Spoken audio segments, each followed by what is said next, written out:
बिस्मिल्लाहिर्रहमानिर्रहीम। अस्सलाम वालेकुम नादरीन, इज़राइल ने अपनी दहशतगर्दी जारी रखते हुए जहां वो पहले फ़लस्तीन को कुचल रहा है, अब उसने ईरान पर भी हमला कर दिया है। और इस हमले के अंदर इज़राइल के कौन से बड़े बड़े टारगेट थे जिस पर इज़राइल ने हमला किया है, और इज़राइल ने अब क्या खौफनाक ऐलान इज़राइल के जो वज़ीर आज़म हैं नेतन्याहू उन्होंने ऐलान किया है। साथ साथ अमेरिका का रद्द अमल भी सामने आ गया है, अमेरिका क्या करने जा रहा है।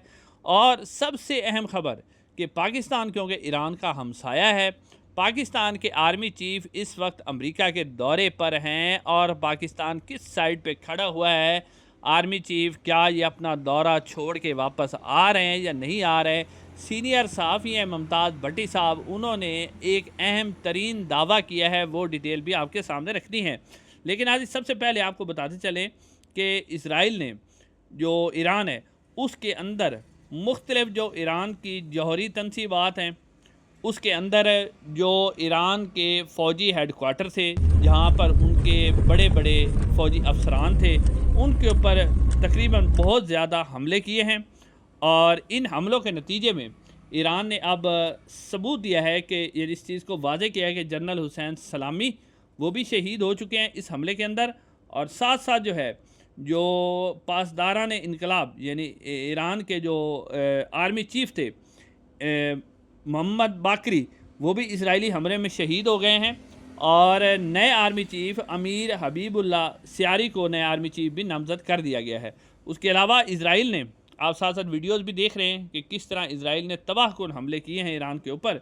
उसके अलावा इजराइल ने जो है जो ईरान की शहरी इलाके हैं उनके ऊपर तेहरान में, तब्रेज़ के अंदर बहुत बड़ा हमला किया गया है, जहाँ पर ईरान का बहुत बड़ा जौहरी प्लांट था उसके ऊपर हमला किया गया है। और ईरान की तरफ से ये चीज़ इसका मतलब तस्दीक की गई है कि ईरानी जौहरी तनसीबात के हमले की सूरत में बहुत से जो ईरानी फ़ौजी हैं, अफसरान हैं, वो शहीद हुए, बल्कि मुतअद्दिद साइंसदान यानी कि जौहरी तनसीबात पर काम करने वाले जो साइंसदान थे वो भी इसके अंदर शहीद हो चुके हैं। और ईरान ने मज़ीद कहा है कि उनके जो जानशीन हैं साइंसदानों के, उन्होंने अपनी इसके ऊपर अपना काम जारी रखे हुए। लेकिन इज़राइल का हमला बहुत ज़्यादा ख़तरनाक है। और अब जो इज़राइली वज़ीर आज़म हैं उनके जो ख़तरनाक इरादे हैं, वो मैं पहले इज़राइली वज़ीर आज़म नेतन्याहू का बयान आपके सामने रखता हूँ। नेतन्याहू साहब ने कहा कि हमने इज़राइल की बका के लिए ईरान के खिलाफ ऑपरेशन राइजिंग लाइन शुरू किया है। ये ऑपरेशन और हमले तब तक जारी रहेंगे जब तक इज़राइल पर ईरानी हमलों का खदशा टल नहीं जाता। यानी इज़राइली वज़ीर आज़म ने वाज़ेह तौर पर ऐलान कर दिया है कि हम ये जंग बंद नहीं करेंगे, हम ईरान को मुकम्मल तौर पर तबाह करेंगे। इज़राइली वज़ीर आज़म का कहना है कि ईरान जौहरी हथियार बना रहा है जो इज़राइल के लिए ख़तरनाक हैं। और साथ साथ जो इज़राइल ने अपने यानी इज़राइल के अंदर एमरजेंसी का ऐलान कर दिया गया है, और बड़े बड़े बैंकर जो इज़राइल ने बना रखे हैं उनमें अपने बड़े बड़े जो हुकूमती अहदेदारान हैं, वज़ीर आज़म हैं, बड़े बड़े अफसरान हैं, उनको उसमें मुंतकिल कर दिया। इज़राइली आवाम को भी बंकर्स में जाने का हुक्म दिया गया है। और अब सवाल यह है कि ईरान की तरफ से जवाबी हमला तो किया गया, उसके अंदर 200 ड्रोन जो हैं वो ख़बर सामने आ रही है कि इज़राइल ने ईरान की तरफ रवाना कर दिए हैं, ईरान ने इज़राइल की तरफ रवाना कर दिए हैं। लेकिन अब सूरत हाल ये है कि जो ईरान है उसको इज़राइल पर हमला करने के लिए इराक़ और जॉर्डन यानी उर्दन की सरजमीन के ऊपर से अपने ड्रोन को गुजारना पड़ेगा। लेकिन यहाँ पर आप देखें कि उर्दन ने ऐलान कर दिया है कि उनकी जो एयर स्पेस है वो तमाम किस्म की ट्रैफिक के लिए बंद है। यानी उर्दन ने पहले ही इज़राइल को बचाने का प्लान बना लिया है, उसने भी ईरान का साथ छोड़ दिया है। और इराक़ के अंदर क्योंकि अमरीकी हवाई अड्डे मौजूद हैं, अमरीकी एयर बेसेस मौजूद हैं, तो इराक़ से जब ड्रोन गुजरेंगे तो वो अमरीका जो है वो उनको गिराने की कोशिश करेगा। अब नाज़रीन, इसके अंदर अहम तरीन ऐलान जो है वो सऊदी अरब की तरफ से सामने आया है, वो मैं आपके सामने रखता हूँ। और अमेरिका का रद्द अमल भी सामने आया है, वो भी आपके सामने रखता हूँ। और पाकिस्तान क्या करने जा रहा है वो भी आपके सामने रखते हैं। नाज़रीन, सऊदी अरब की तरफ से सख्त अल्फाज में इज़राइल के ऊपर ईरान के हमले की मजम्मत की गई है, और उन्होंने कहा है कि ये बहुत ही दहशतगर्दाना हमला है जो इज़राइल ने किया है। सऊदी अरब की मजम्मत आ गई, उसका बाकायदा तौर पर जो उनकी शाही फरमान है वो जारी हुआ है। लेकिन पाकिस्तान की तरफ से अभी तक खामोशी है, किसी किस्म का कोई बयान सामने नहीं आया। अलबत्ता नॉर्थ कोरिया ने ऐलान किया है कि वो ईरान की हिमायत करेगा जो इज़राइल कर रहा है। लेकिन अब अमेरिका ने जो ऐलान किया है, अमेरिका के जो वज़ीर ख़ारजा हैं मार्को रूबियो, उन्होंने ये ऐलान किया है कि उनका ये बयान सामने आया है कि इज़राइल ने जो ईरान पर हमला किया है उसके अंदर अमेरिका का कोई अमल दखल नहीं है, ये जो इज़राइल है उसकी अपनी ज़ाती कार्रवाई है।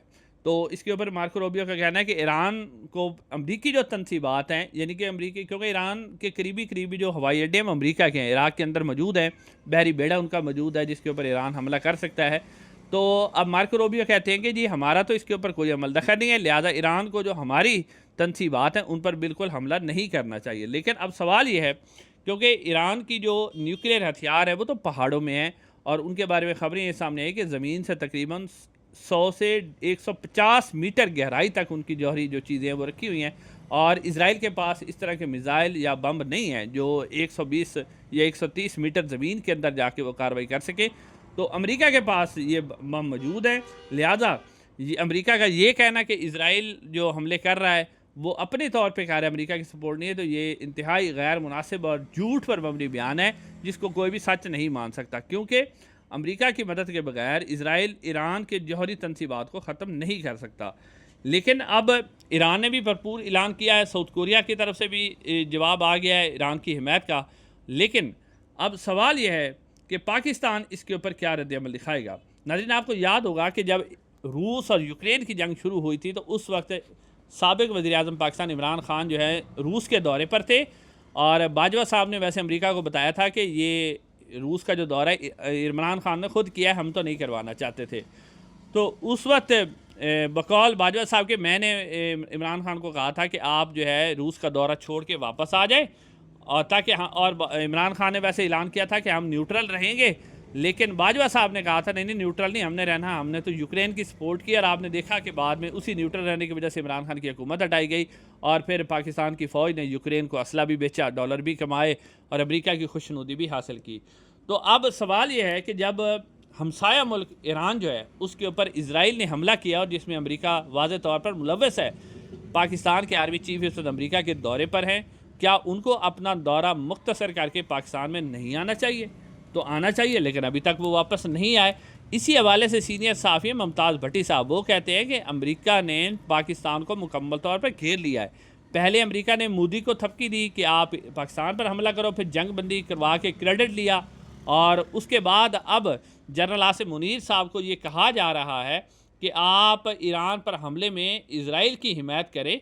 और इसके ऊपर मुमताज़ भट्टी साहब कहते हैं कि जनरल आसिम मुनीर साहब को ब्लैकमेल किया जा रहा है कि आप हिमायत करें, क्यों, और अगर आप हिमायत नहीं करेंगे तो फिर हमारे पास ऑप्शन मौजूद है इमरान खान का, हम इमरान खान की सपोर्ट करेंगे, यानी अमेरिका ये कह रहा है कि हम इमरान खान की सपोर्ट करेंगे और सपोर्ट करके फिर हम आपकी हुकूमत को निकाल देंगे और फिर इमरान खान आ जाएगा तो तुम्हारे साथ जो होगा वो होगा।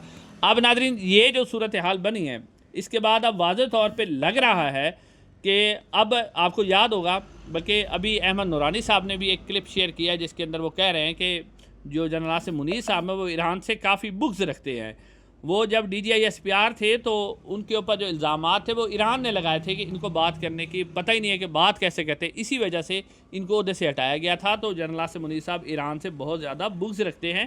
तो जनरल आसिम मुनीर साहब जो है इस हवाले से अब ये जो हमले हो रहे हैं इस हवाले से वो साथ देंगे, ईरान का नहीं देंगे बल्कि इज़राइल और अमेरिका का साथ देंगे, क्योंकि नाज़रीन जब आप जराइम बहुत बड़े कर लेते हैं और गैर कानूनी तौर पर हुकूमत में आ जाते हैं तो फिर आपको अपनी हुकूमत को बचाने के लिए, अपने इक़्तिदार को बचाने के लिए, जाली जो इक़्तिदार आप खड़ा करते हैं, जब अवाम की सपोर्ट आपके साथ नहीं होती तो उस वक्त आपको बचाने के लिए हर किस्म का कंप्रोमाइज़ करना पड़ता है। तो इस वक्त सीनियर सहाफ़ी के मुताबिक जनरल आसिम मुनीर साहब कंप्रोमाइज़ करने के लिए तैयार हैं और वो जो है सपोर्ट करेंगे भरपूर तरीके से। जो ईरान और इज़राइल का कॉन्फ्लिक्ट है इसमें अमेरिका के ब्लॉक में खड़े होंगे।